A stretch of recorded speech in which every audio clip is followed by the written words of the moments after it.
Welcome to the Fitness Business Podcast with your host, Justin Tamsett. With over 30 years in the fitness industry, JT is a globally recognised authority with a mission to lower healthcare costs worldwide by getting more people moving and moving more often in quality facilities with qualified professionals. Every episode, JT digs deep with our guests to bring you insights that will help you lead, innovate, and boost your bottom line. So let's dive in. Take it away, JT. Hashtag women who lift.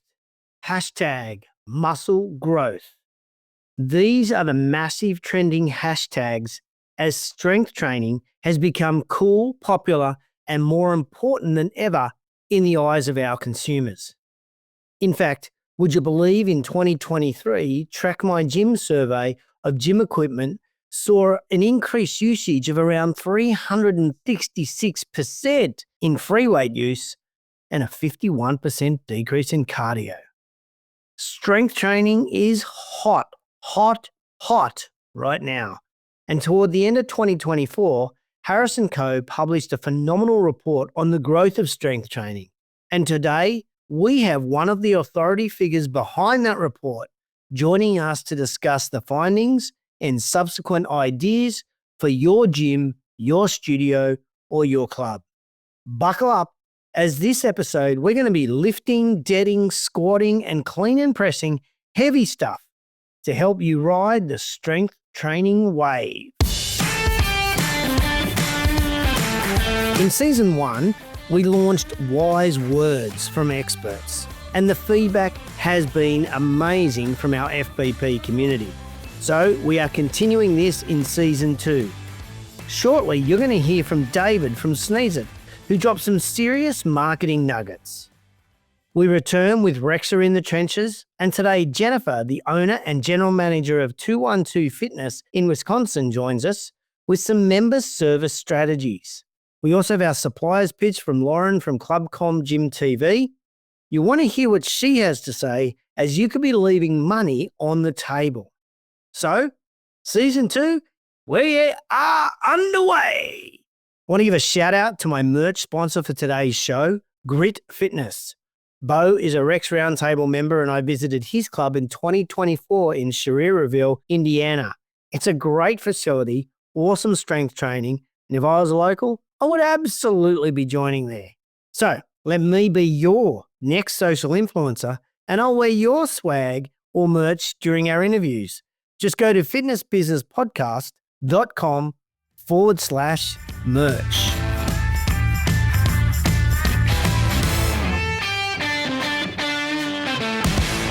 At Rex Roundtables, we're proud to have over 350 exceptional leaders and business professionals as members from all over the world. From owners to CEOs to general managers and department heads, each one will bring a wealth of experience and insight to their Rex Roundtable.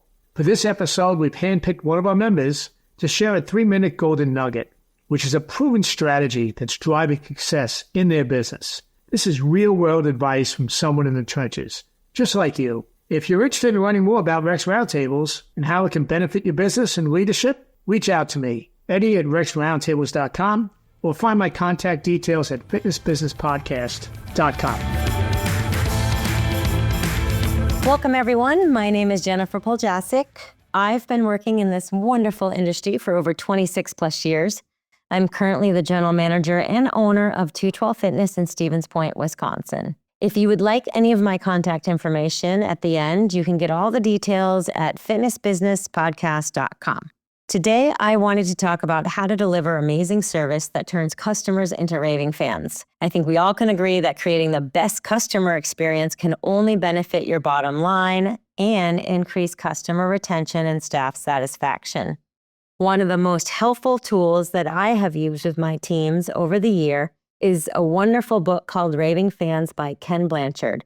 If you're looking for a great place to start in creating a better customer experience, I recommend reading this book. It's quick read, and you can do it with your entire team. In order to make service truly exceptional, I think you need to follow these 3 simple rules. Number 1, decide what you want and define that exactly.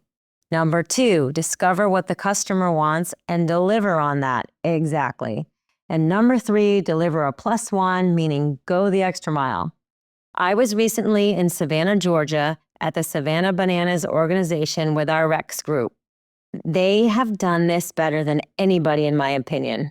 They literally created a 7-page written story that defines out every single detail that goes into an exceptional service, starting with the fan experience when they arrive in the parking lot, and it ends with them when they're home after the game and they exclaim, "What a magical night that was." Another example, let's take personal training. We all know small gestures can have big impact. So here's a good opportunity to do something simple as a follow-up email to your client to ensure satisfaction, or a handwritten thank you note after a training session. These acts show that you care about your customer's experience beyond the transactional level. And of course, we can't forget about consistency. Delivering great service shouldn't be a one-time event. It should be part of the experience that you help hold each other accountable to deliver. So there you have it. I challenge everybody listening to make time to sit down and come up with what your best experience is. Try to use these 3 simple rules. I've been a member of Rex Roundtable for about 10 years now, and I have to say, without Rex, my career would not be what it is today. Hands down, the amount of support you get from Rex is hard to put a value on. Thank you very much, everyone, for listening and for your time today. I hope this has been helpful. If you'd like to contact Eddie Talk about being a Rex member or getting more information about Rex, or myself, you can find our contact details in the episode notes at fitnessbusinesspodcast.com. Thanks, Jennifer. Now, there really is never a bad time to remind us of service standards and service excellence. So thank you, thank you, thank you. You'll find all Jennifer's details in our show notes at fitnessbusinesspodcast.com. Now, it's over to you, David from Sneeze It, for the wise words on marketing. Hello, my name is David Steele. I am Chief Viral Officer for Sneeze It. For all my contact details, check out the show notes at fitnessbusinesspodcast.com. Let's get right into it. It's time to rethink the way we think of our prospects and how they interact with us to get them from looking at us to membership. And that happens in a couple different ways. First, it's in our CRM. It's that linear process that needs to change, be more organic, where somebody comes into our system via free pass or on an ad, or they call us. And instead of working systematically from one step to another, we need to think about the process as being organic. So first, we need to change the workflows and the way that we interact with customers on their time frame, not ours. So if they text us back, we speed up the process. If they click on a link, we speed up the process.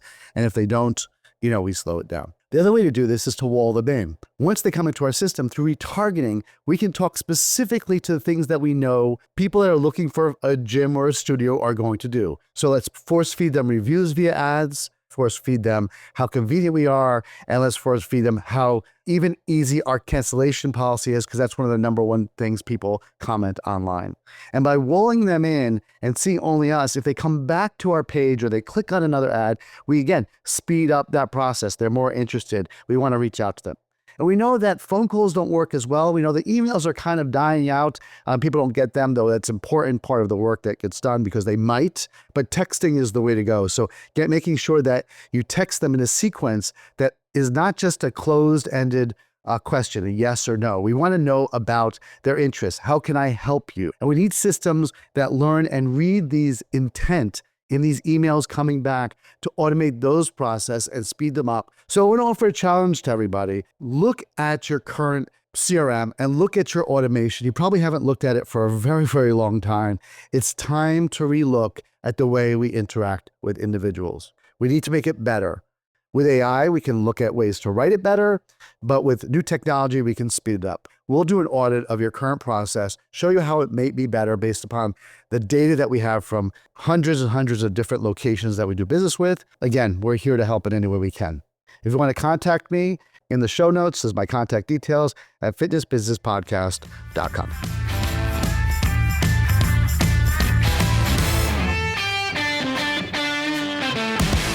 Wow.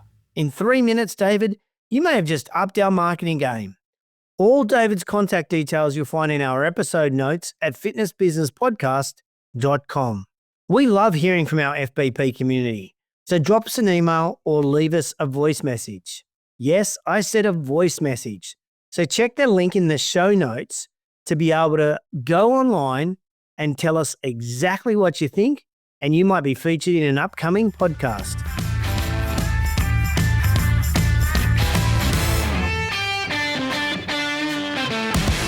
Paul Byrne has been in the fitness industry since 1985 and is one of the most popular humans in our industry owing to his caring nature for what we do and his giving of information to help owners make better decisions in their business. Paul, your experience is vast. Your resume is deep, sir, and I know I will butcher every part of your credibility by missing some sort of highlight. So your first challenge on the Fitness Business Podcast is give us a Paul Byrne summary in 60 seconds, and you're not allowed to be humble. Oh my God, 60 seconds, huh? For 40 plus years. That's a tough one. You can sum it up in just a couple of words, like timing and luck played a big, big role for me because I started, baby boomer, 30 years old. My group, at least in the US, 77 million people predisposed to fitness and looking for places to work out. And so that was the beginning of the boom. It was Ursa, it was racquetball courts, it was Nautilus, it was all those things. So in that backdrop, I started my first business, which was a chain of exercise equipment stores in Florida. Grew that, we took it public.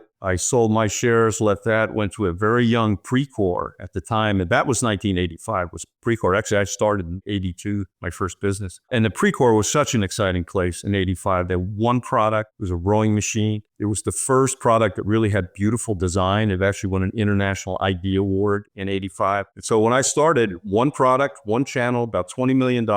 And we grew that thing over my 28 years there to 400 plus, took internationally, every channel, some big firsts that I'm very proud of. The first elliptical trainer ever introduced to the industry was a total game changer for us and a game changer for a lot of our customers. And so for that, I ran that until, when did I retire? 14, about 10 years ago. And now I've been involved with writing papers like this and advising different companies. So trying to give back after, 40 some odd wonderful years. It's interesting, Paul, because I know that you've done a lot of work with Rex Roundtables and you've visited many meetings, and the consistent comment that Eddie and I heard at Rex Roundtables after your presentation was just how in-depth the data was around the information that you shared around strength training or the purchase of cardiovascular equipment. So we're obviously talking today about your report that you published in 2024 in regard to strength training. How did you gather all of that information? Well, first off, I should say, is that a passion project or is that like gathering all that data? No, I'd like to take full credit for that, but it was actually meeting Rory from Track My Gym, and he was gracious enough to share all that with me. And really, to back up, the genesis of this was a couple of years ago at Ursa, and I was talking, I think it was to the guys in the Precor booth, and we were talking about this drop move to strength, and I said, does anybody even count the number of people when they go in the gym, where they go? Do people actually have any sense for this? Shouldn't somebody be doing that? And then the head of product, the product manager at the time there at Precor said, well, there is somebody. It's called Track My Gym. His name is Rory, and that's what he does. So I reached out to him, and he said, sure, I'd love to share all that data. So the data in the report, at least in club usage, is from Track My Gym. The rest of it, we did our own research because it was my theory, okay, what's driving this? You don't have to have brilliant insights to understand. It's the young group. It's all about social media, podcasts, et cetera. So that's where we really dug into different hashtags and how many views they had and who the influences were. That was all our research to add to the report. But the actual usage in a gym over time was Track My Gym. Now, we'll put in the show notes for this week, we'll put the link to Track My Gym. And of course, there is already a link there for connecting with Paul so that you can download the report yourself. The report mentions a 181% increase in strength equipment sales between 2012 and 2022. What do you believe this tells us about the changing needs and the changing expectations of gym goers? Yeah, I'd like to think that like at the core of this is to understanding what drives those quote changing needs, right? And I think one part of it is where am I in my life's journey right now? If I'm young, my need is to look good. My need is to attract a mate. I mean, that's where I'm at. If you're fast forward to my age, I don't want to fall. I want to be able to continue to ski. I just want to be functional, right, going forward. So age has a lot to do with it. And then it's how do I consume my information? And I think that's really what's at the core of the report, saying, so for these age groups, this is what's driving them. Like as you and I were talking offline, for the millennials and Gen Zs, it's pretty much TikTok and Instagram, toss in a little YouTube. But as you get to the older segment, I think it's more podcast. And I think it's the Hubermans of the world and the Atias of the world. That's where people are getting their information. So I think understanding that is really important to how you talk to your customers. Yeah, it's a fascinating thing. I guess we've had this gut feel that strength training has grown, and then this data now backs it up. I guess my next question is, if you think about strength training in the early 2000s, women were absolutely intimidated. In fact, IHRSA put out a report that said why people don't join gyms, and there was this thing called gym intimidation. Is your gut feel that gym intimidation still exists for some people, or has that reduced? I think it exists in a different form now. And this is strictly my observation, the gym that I go to 3 times a week. But if you go to the strength section, there are a lot of people who at least appear to know what they're doing. And they're dressed like it. They have the right outfits, right? And they'll dominate one machine for half an hour while they do all their sets. But if I'm new to that, male or female, I'd probably be intimidated. Like, whoa, God, there's a uniform you got to wear and there's a whole protocol you got to follow and none of it's written down. And that's intimidating. But I think, the old school of, women being intimidated, that's gone, especially with the young ones. I mean, it's cool to have muscles. Yeah, I did joke with some Rex Roundtable members. 10 years ago, they wanted to join gyms and they wanted smaller butts. Now they come in and join and they want bigger butts. I mean, how do we win? All our marketing's about get small butts and they're going, well, I don't want a small one. It is kind of fascinating. Let's even talk about, if we just focus on that, there's so much around those hashtags around strength training now, particularly for women. And your report identifies those female fitfluencers that are really, really shaping what happens inside our 4 walls, aren't they? That's right. And I think it's key to figure out how to engage from them, at a minimum, how to find them and follow them and see what they're talking about, right? So you can be on top of those trends. I think that's a critical part of running a gym business these days. What does that then move? Like, that's a concept. How does that then translate, if you will, to gym design and what we're putting on our gym floor? What does that then look like, do you think? Well, I think, again, it starts with a company like a Track My Gym or doing something like Track My Gym does, which looks at, what people actually use. They put sensors on everything. You may or may not know this, or your people may or may not know this, but there's a sensor on everything. So they know not only if it was used, but how often it was used. And so based on that information, you can lay your gym out because you have real-time knowledge about what people are using. So I think that's critical. Well, what do you think of the concepts that, clubs are building Booty Boulevard and Abs Avenue or ass and abs areas? Could you imagine when you first started in Precor and saying, all right, guys, this is what I want to do. I want to put down a line of equipment in one area and we're going to call it ass and abs like Crunch Fitness does. You would have got laughed out of the boardroom. But do you think there's a strength in that gym design where we do put all of that equipment in one area, or should it be spread out across the gym floors? Boy, that's a good question. And I think to me, it goes to just like managing a business, whether it's a gym or the kind of business I ran, is that you should always be testing new things. You should always have something teed up. Either if you've got multiple clubs, you test it in one club. If you only have one, you set up an area. You're always trying new things and you're not dismissing them out of hand because you might surprise yourself that people actually like that, right? And so, back to the Butt Avenue or whatever, if you look at social media and what people are finding, kind of says, hey, you probably should try this, especially if your clientele is young. And I can tell you, being an older consumer of a gym, I'm there with every age group, right? And I love seeing the young women working out.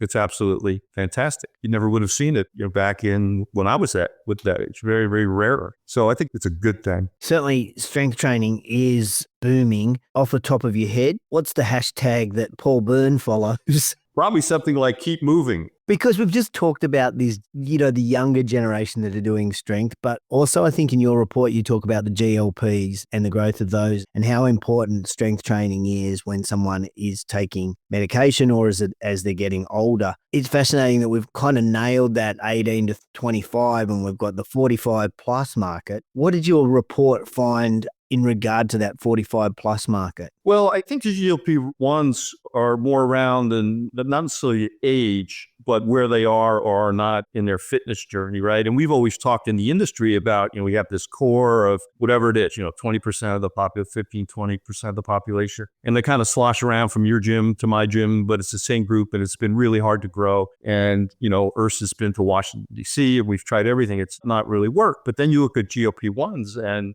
this is a game changer, I think, because, first of all, they work. Second of all, they must be used to be long-term successful with strength training. So right there, that says to me, okay, big opportunity. How do you take advantage of it?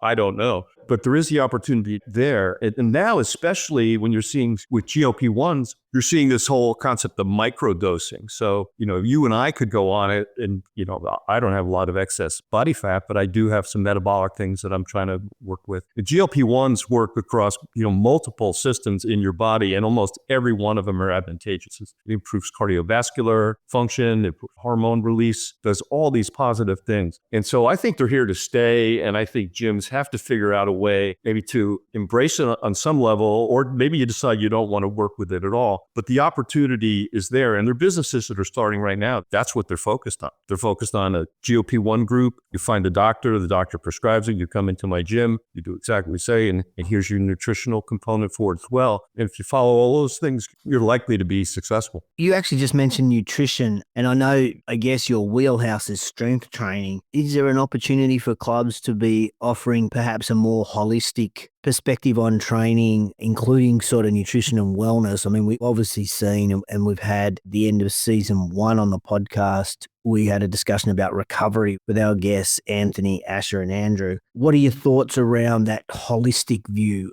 layered on top of the strength training? I don't think there's any question that we're heading more towards this holistic view just in general, like as a society, as Western. And so that kind of begs for, okay, if I'm a club owner, should I take advantage of that? Can I take advantage of that? How do I take advantage of that? I think you have to at least acknowledge it and then decide, is that in my wheelhouse? And so again, back to testing some kinds of things. Let's say we stick with nutrition. Maybe there's a line you can bring in. Maybe you private label it. Gym I go to sells their own line. See if that works. My sense is if you're just going to do that, how much is that going to really move the needle? I mean, how much that are you going to sell? You got inventory problems. They can get it on Amazon or they're going to be delivered the next day. So you can easily talk yourself out of it too, right? As a club owner. But I always get back to, if it makes sense, everybody agrees it makes sense, to try it. Put up a test. You're not going to lose a lot of money, but actually try it, and then you'll get feedback and you can build on that. When you were putting this report together, Paul, tell everybody, what was the oh shit moment? When you're looking at that data or you're writing it and you reread it, what did you go,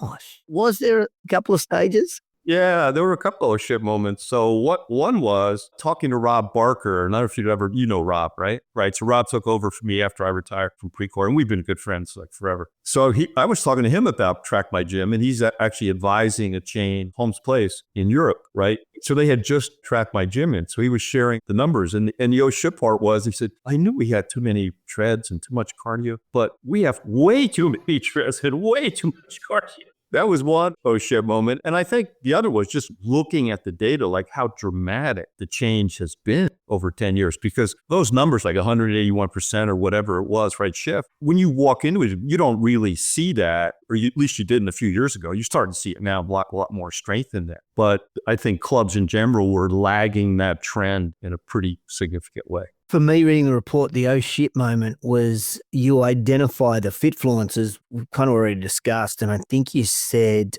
in the report, out of the top 10 fitfluences, 7 of them are female. I think that's right. But out of the top 10, 5 of them only promote strength training and 4 do strength and cardio and 1 does strength and flexibility or something. So if you follow any of these Fitfluencers, you are getting strength training pushed down your throat if you follow them on socials. But again, it gets back to age cohort, right? And a lot of these are Gen Z following these influencers. I would say some millennials, but mostly Gen Z. And they're just at that age, I mean, they're looking good and you want to look as good as possible. And the gal down the road, she's got a little bit nicer butt than you do. You get going on that. But that's your primary focus at that age, at that stage in your life. Coming up in season 2, we are interviewing Bob and Richard around personal trainers. And even to the extent in that interview, I'm sure we'll cover the education of trainers and how smart our trainers are on the gym floor. So look forward, everyone, to that episode that drops later in this season. Paul, what's your thought on personal training in the space of strength training now? Well, it should be a critical part of it. It should be an opportunity, right? Because it's one area that needs guidance, particularly free weights, right? You have to structure a program correctly. You have to execute it correctly, or you get hurt. I mean, so it really cries out for trainer help. But I know there's some barriers there too, right? Because I know people, they walk into the gym. What do they have? They got their phone. They turn on whatever app it is and they go from machine to machine and do that. And that's trainer revenue out the window. So from the industry perspective, how do I engage with customers early enough to show that there's a value that I bring that person on the other end of your phone cannot bring?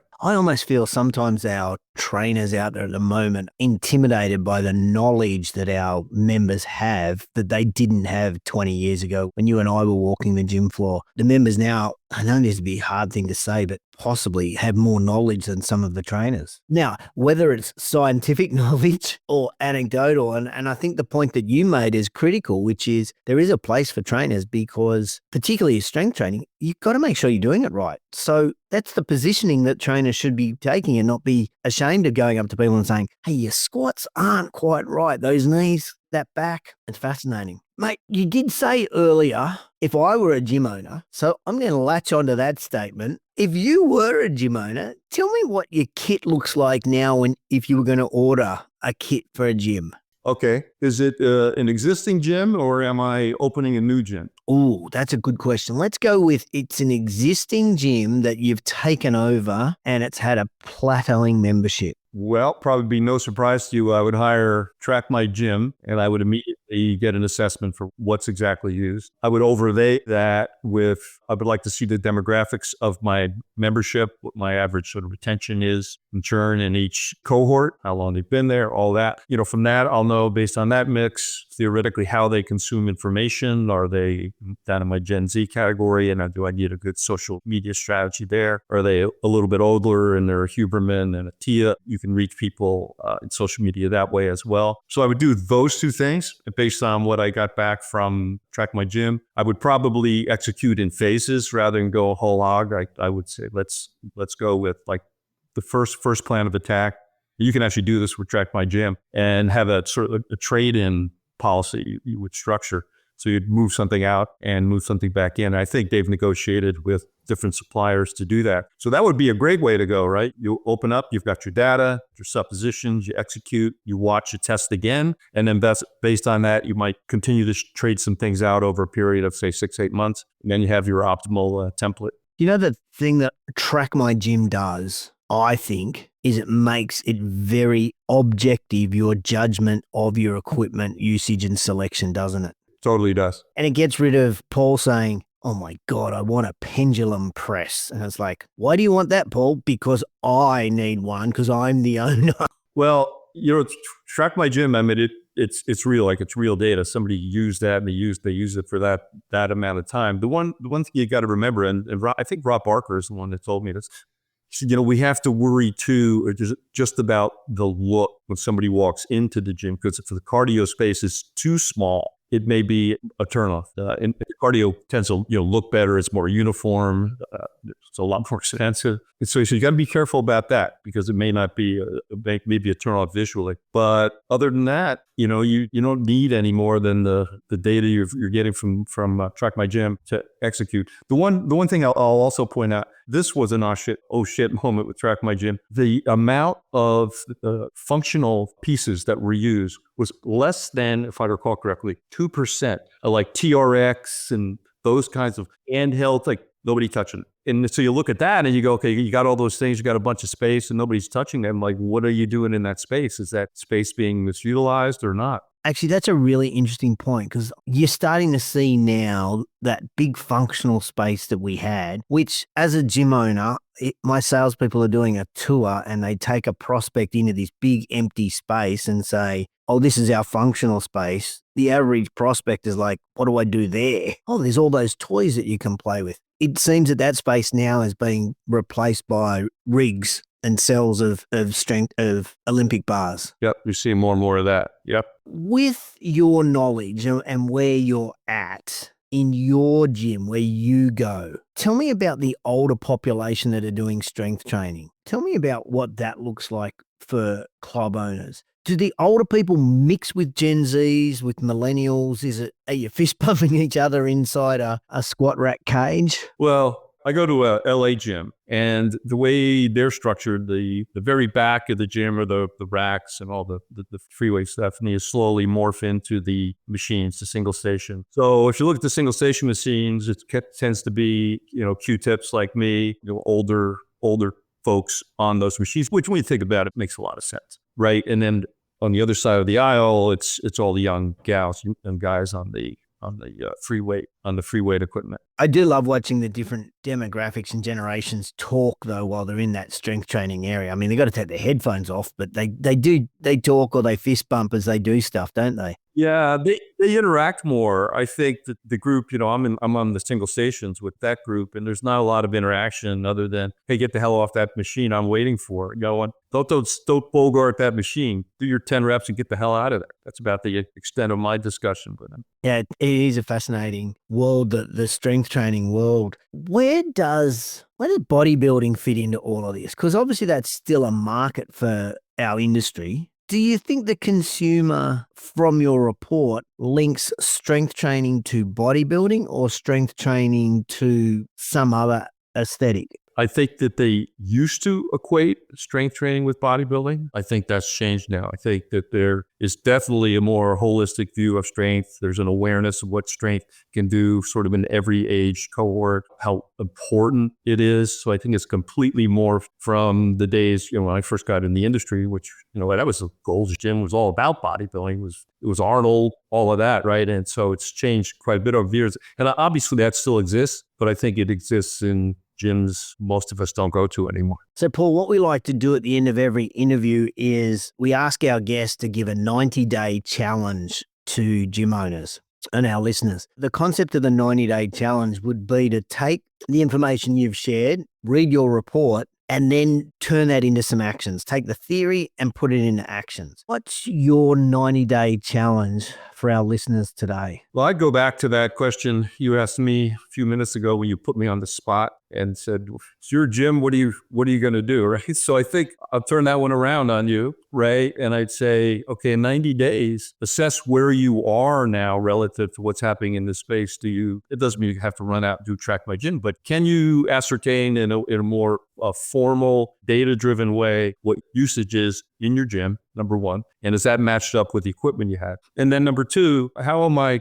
talking to my customers? And by that, I mean regular communication. Are you working with influencers? Are you texting them daily? Or what are you doing to influence their engagement in your club on social media beyond what they do themselves?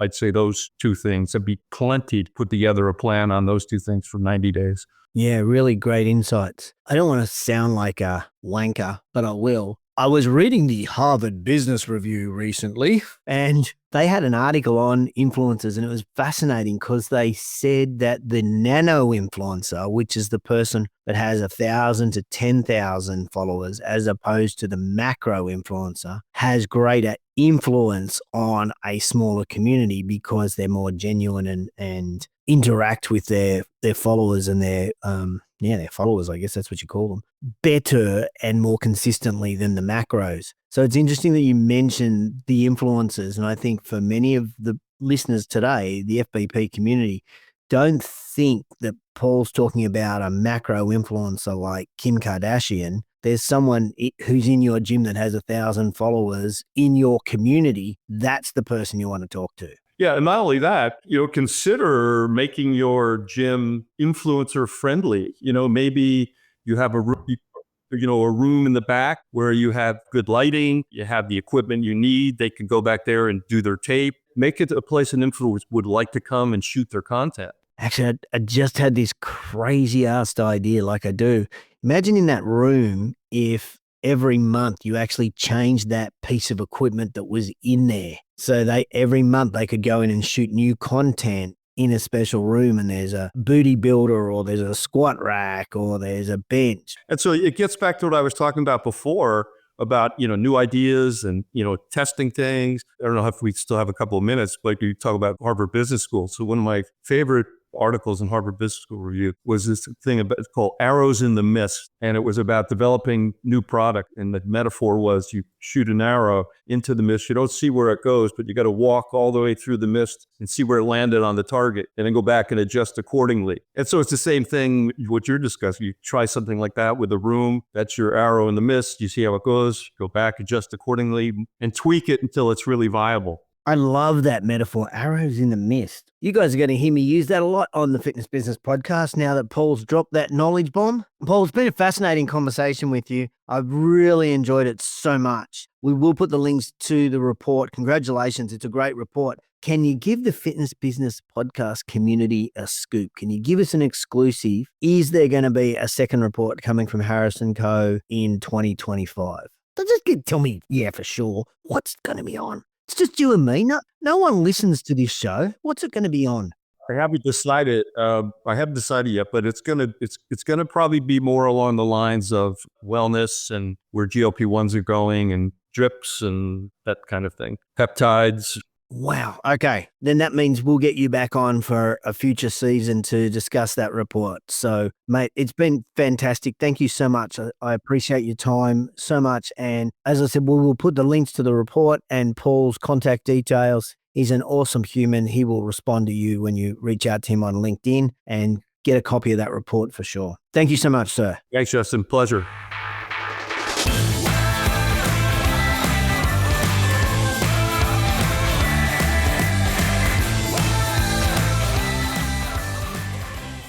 Welcome to our 3-minute sponsors pitch on the Fitness Business Podcast. We spotlight a Rex Roundtable trusted supplier who provides innovative solutions to help you enhance your facility, boost member engagement, and increase profitability. Stay tuned to discover their suggested actions to elevate your fitness business to the next level. Hey everyone, I'm Lauren Becker, the Director of Business Development at ClubCom Gym TV, where we help thousands of gyms around the world with their in-club marketing and entertainment. Now, for my contact details, visit the show notes at fitnessbusinesspodcast.com.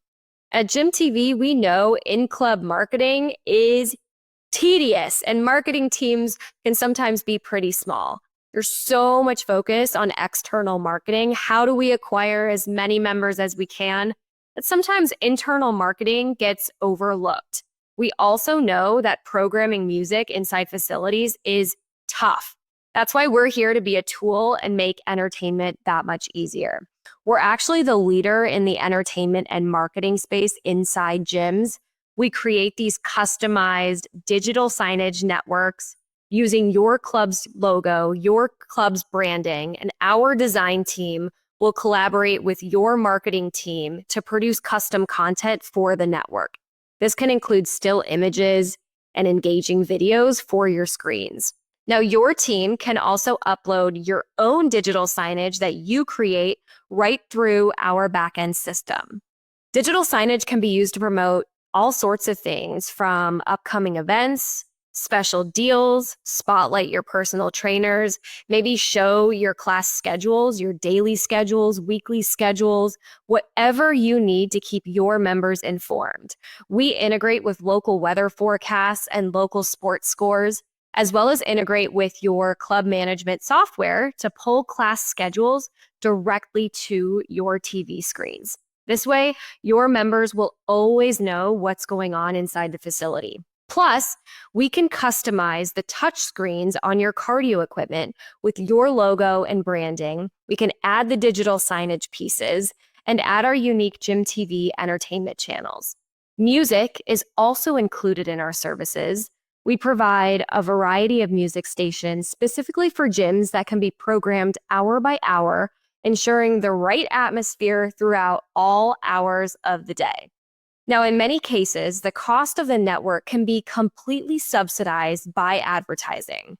Our goal is to support your in-club marketing and make managing music super easy. So if you're interested in enhancing your gym's entertainment and marketing efforts, I'd love to connect with you. Again, my contact details are going to be in the show notes at fitnessbusinesspodcast.com. Make sure to check out other trusted suppliers for Rex Roundtables, wellness spaces, delivering innovative recovery and wellness experiences. Solutions One, offering member engagement solutions for your fitness business. eGym, providing digital fitness solutions and equipment. You can find all the contact details on this week's episode notes at fitnessbusinesspodcast.com.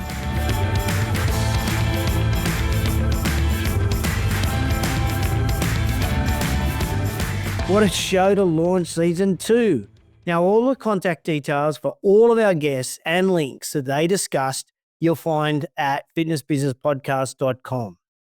I did debate whether I would tell you this, but geez, what the heck.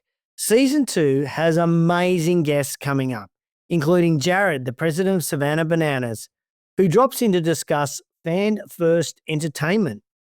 We have 2 panel discussions, including a panel on how to return personal training to the halcyon days.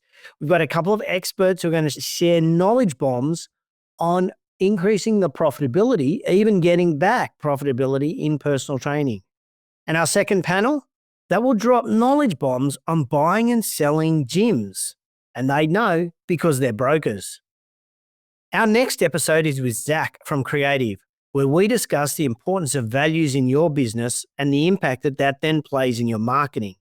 It's a great chat with strategies to strengthen the foundations of your business. Finally, thanks to Jennifer, David, and Paul, you've now got some actionable steps to enhance your leadership to drive innovation and boost profits. I'm eager to hear about your wins. So is everyone. So please drop me an email or go to today's episode notes and leave me a voice message. One more thing, there is exclusive content for season 2 in our show notes. So make sure you go to fitnessbusinesspodcast.com/subscribe so those show notes can land in your inbox every couple of weeks. Now, do you remember our sign off? If it's your first time, you don't have to join me, but if you've heard it before, don't just say it with me. I want you to think about the deeper meaning. What we leave behind is not set in stone monuments, but what is woven into the lives of others. I'll catch you in 2 weeks.